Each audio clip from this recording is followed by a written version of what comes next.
Hey guys, welcome to New Mexico. So traveling for work and got the good opportunity to come by and see my buddy Mick and get a tour of his shop, and I'm going to take you guys along for the ride.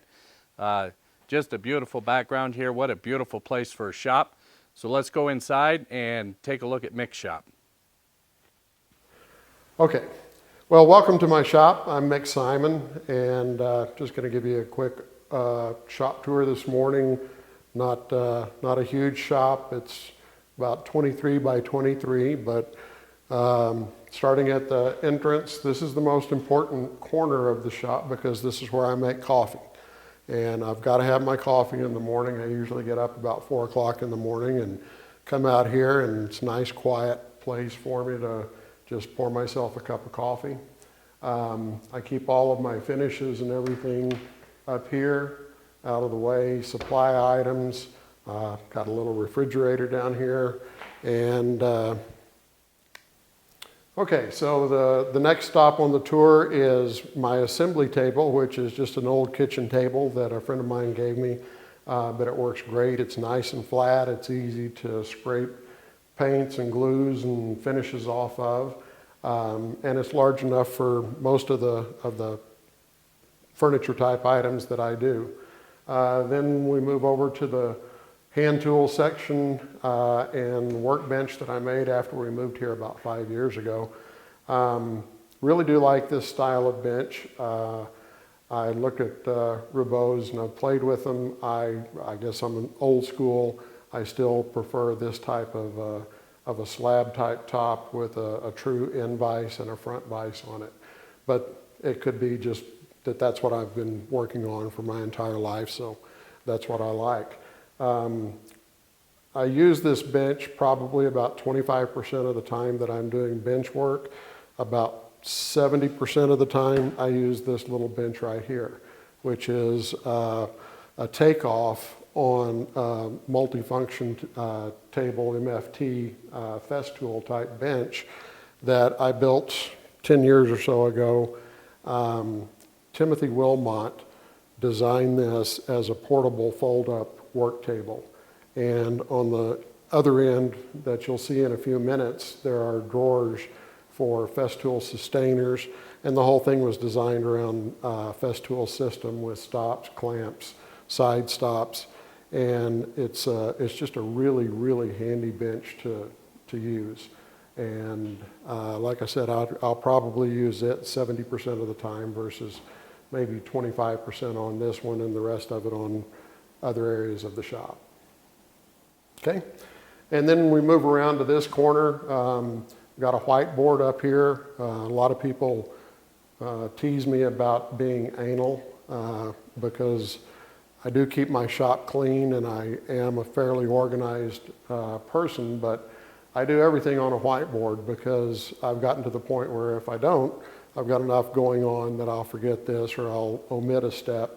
An example, I was making a Morris chair about a year ago, and I put the last coat of finish on it, and I was real happy with myself, and I stepped back and looked at it and went, I forgot to put the corbels on. Just completely forgotten about it because they weren't on my whiteboard. So went back and retrofitted those on. But this is where I do all my design work. I do most of it in CAD. I use a couple of different programs. Wonderful sound system. Kidding there.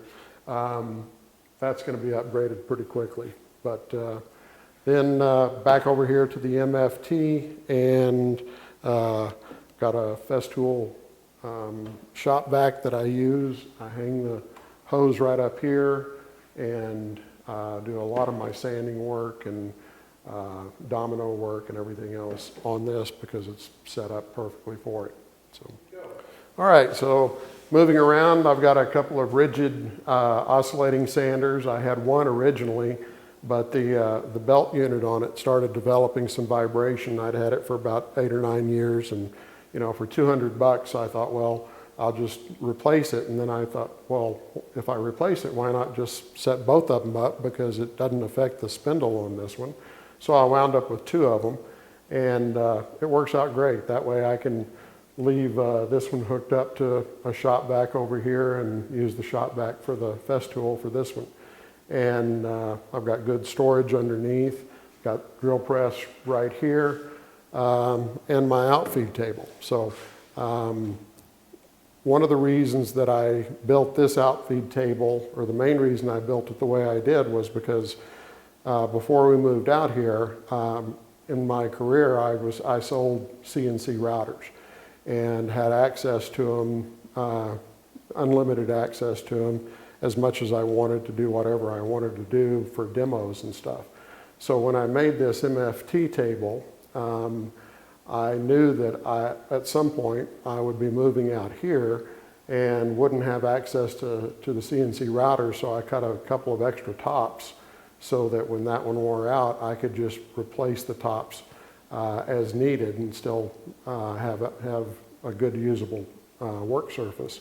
Well, now I've got access to a CNC router out here. I didn't need these for those, so I decided just to, since they are so useful, I just incorporated these into the outfeed table. So if I've got a large project that won't fit on that table, I do it over here. Over here in the corner, I've got a Powermatic hollow chisel mortiser that I use maybe twice a year for about a half an hour. So in the near future, that probably is going to go in the garage next door, except when I'm using it. And I'll move the bandsaw that you're going to see in a second down to this end, because I'm going to get another bandsaw and it's going to go where that one is. So I'll have two bandsaws, one for cutting curves and one for doing resaw work, one on either side of the sander. If I have long pieces, I can just roll the sander out and I've still got, 8, 9, 10 feet on both sides of it. The hollow chisel mortiser works great. I just don't use it very often because of the domino. About 3 or 4 years ago, I decided to get a drum sander, did my research on them, and everybody just raved about this particular Supermax 1938 drum sander. And I had a Performax drum sander back in the early 90s that I hated. I just despised that thing. It would not hold a setting. I was constantly tinkering with it and messing with it, and I finally just almost gave it away and held off on getting any replacement for it until I saw all the reviews for this particular drum sander, and I kicked myself for waiting as long as I did, because it's absolutely a fantastic tool. I can't believe the precision that I can hold, the tolerances I can hold from right to left on this. I do a lot of veneer work and take most of the veneers down to about 30 thousandths of an inch, and on a 18-inch wide veneer, I can hold 1 to 2 thousandths from side to side, and that's pretty remarkable. Great addition to the shop. Then this bandsaw is an Inca 710 20-inch bandsaw that was made back in the early 80s. This model is a 1983 model, and I love it. It's the best bandsaw I've ever used. The only drawback is that it's only got 8 inches of resaw capacity. But this bandsaw will take down to a 1/16 inch wide blade, which I've never seen another bandsaw that was capable of doing that. Love this, I'll never get rid of it. And then I've got a SawStop PCS 10-inch 3-horse. Love it. I could go into a lot of detail about what I do love about it and why. Just recently, last winter, I added this SawStop router table with a woodpecker's router lift and a Porter Cable 7518 router in it, and I love it. It does exactly what I want it to do. But I set it up because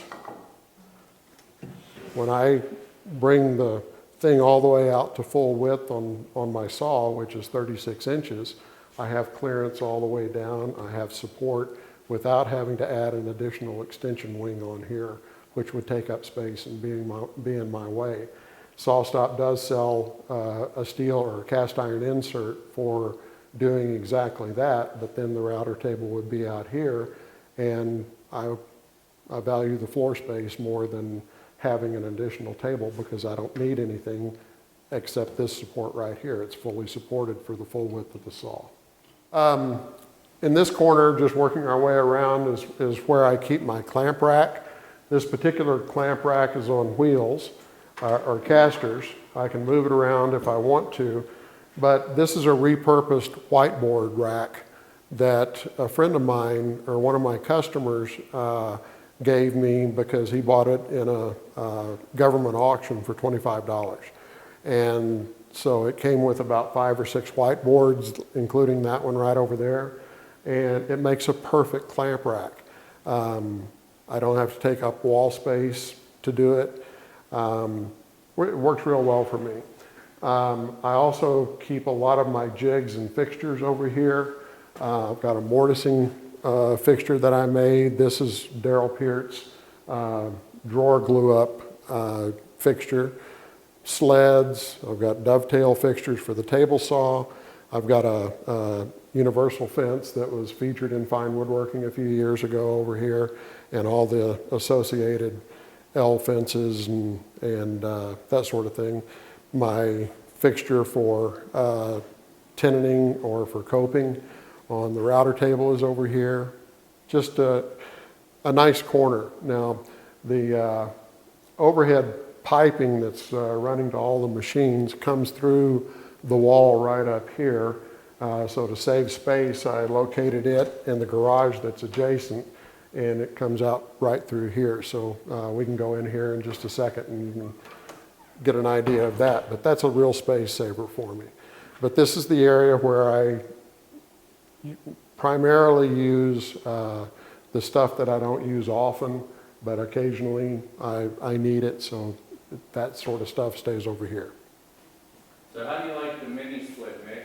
And is that your primary source of cooling? It's not my primary, it's my only. Prior to installing this about 2 years ago, all the heating, I had no air conditioning in here, but all of the heat was done by electric baseboard. And on average, it added about $350 a month to our heating bill, or to our electric bill when it was running. Since the mini split has gone in, I leave it on 24/7, pretty much except in the spring and fall when I don't need anything. That's about the only time I turn it off. But in the winter and in the summer, it's running 24/7, and our electric bill goes up about $20 a month as a result of it. All right, so the last thing is the newest addition of a large machine was this 16-inch Hammer A341 jointer planer. I got it about 2 years ago, and I wish I hadn't put it off. It's my favorite machine in the shop. Having a 16-inch wide jointer is just a luxury. As I mentioned before, I've been doing a lot of veneer work lately, and for flattening something before I do a resaw, it's indispensable. It's extremely precise. I've got a dial indicator on the raise and lower wheel down here for the planer, and I can dial in to 1/1000th of an inch. And if I screw something up and have to go back, I can put a caliper on an existing piece, get a 1/1000th inch reading, come over here, dial it in, and cut another piece to the exact thickness. Really do like this machine. I've got the silent cutter head on it, which is the spiral cutter head. I've never changed the cutters in it since I got the machine 2 years ago, and they're still like new. Can't say enough good about this. I know several people who have bought this machine because I had it and they came and saw it, and I think to a person all of them have agreed that it's a lot of machine for the money. And this is really a one-car garage that's adjacent to my shop. This is where my dust collector sits. It's a Jet 2 horsepower. And I was a little concerned when I got it that it wouldn't have the capacity I needed to pull everything in my shop. But being a one-man shop, everything is on a blast gate, so if I close everything off except the machine that I'm using, never had an issue with it. One exception being when I first got the Supermax drum sander, I didn't remember to empty this, and that fine dust built up in the trunk line, and I had to get up there with a stick and clean everything out. Since then, I've paid a lot more attention to the fill level on the canister, and I haven't had any issues. But the other things I keep in here are just scrap woods. My cutoff cart is over here, along with my small sheet good stuff. I've got an overhead rack up here. All of my lumber rack over here against this wall, which is vertical storage. Makes all kinds of sense to do it that way, in my opinion. It's cheap, number one, but you can store a lot of wood. I've also got a storage room on the other side of the shop that has about this much lumber in it also, that I got at a very good price when a guy was shutting down his shop. Well, there you go, guys. Big hats off and thanks to Mick for inviting me out to his shop, and we're going to spend the day playing with some woodworking projects, so I'm really looking forward to that. Anytime I'm traveling on the road for work and I get the chance to visit somebody else's nice shop and come play a little bit, I am sure grateful. I'm going to give you a little tour of that chair that he built over there. I think he said that was built mostly on CNC, but it's a really cool piece of work. So I'm going to give you a little footage of that on the way out, and that's going to wrap it up for this one, guys. So I hope you got something out of his shop. If you have questions, I certainly know how to get a hold of Mick, so feel free to leave them in the comments, and I'm sure Mick will be watching the comments as well. So yeah, it's going to wrap it up for this one. So until next time, guys, take care.